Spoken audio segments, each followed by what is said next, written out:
বন্ধুরা, নর্মালি আমি ছোট সময় বড়শি দিয়ে অনেক মাছ ধরতাম, কিন্তু ওই দিন নিকলি হাওরে গিয়ে বাচ্চাদের সাথে খুব মজা করে মাছ ধরছিলাম।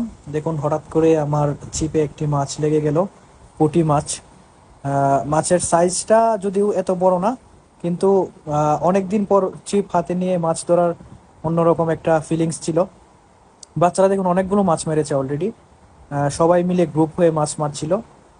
আমিও তাদের সাথে যুক্ত হয়ে গেলাম। তারপর আরেকটি বাচ্চা আরেকটি মাছ মারলো। সেটা আহ, আমার মাছটির থেকে বড় ছিল। তারপর আমি আবার চিপ ফেলে ওয়েট করতে থাকলাম কখন মাছ আসে, কিন্তু সেকেন্ড বার আমি আর পারিনি, মিস হয়ে গেল। তারপর আবার চেষ্টা করতে। এবার কিন্তু দেখুন আমি আরেকটা মাছ মেরে ফেললাম। এই মাছটা আগেরটার থেকে আরো একটু বড় ছিল। এইবার আমার আসলেই অনেক আনন্দ লাগছিল। অনেকদিন পর ছিপ হাতে নিয়ে বাচ্চাদের সাথে মাছ মারার মজাটাই অন্যরকম। কিন্তু দুর্ভাগ্যবশত এই মাছটি পড়ে যাচ্ছিল এবং লাস্ট পর্যন্ত পড়েই গেল। আহারে বেচারা, একটি মাছ পড়ে গেল। দুইটি মেরে দিলাম, একটি মাছ পড়ে গেল। তারপরে এভাবে আবার চেষ্টা করতে থাকলাম, ওয়েট করতেছিলাম কখন আরেকটি মাছ মারা যায়, কিন্তু এইবারও মিস হয়ে গেল। শেষ পর্যন্ত আমি মূলত 6টি মাছ মেরে দিয়েছিলাম ওকে। এর মধ্যে 2টি মাছ পড়ে গিয়েছিল, আর আমি তো কন্টিনিউয়াসলি পান খাচ্ছিলাম। নিকলি হাওড়ে গেলাম, পান না খেলে হবে।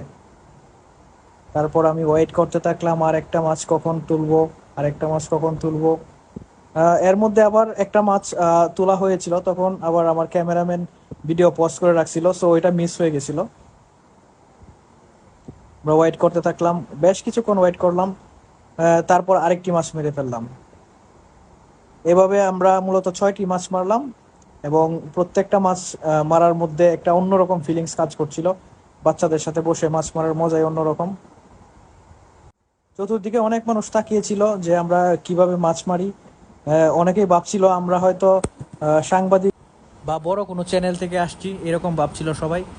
কিন্তু শেষ পর্যন্ত আমরা মাছ মেরে ওদের সাথে সেলফি নিলাম, তারপর সবার সাথে আড্ডা মেরে চলে আসলাম বাড়িতে।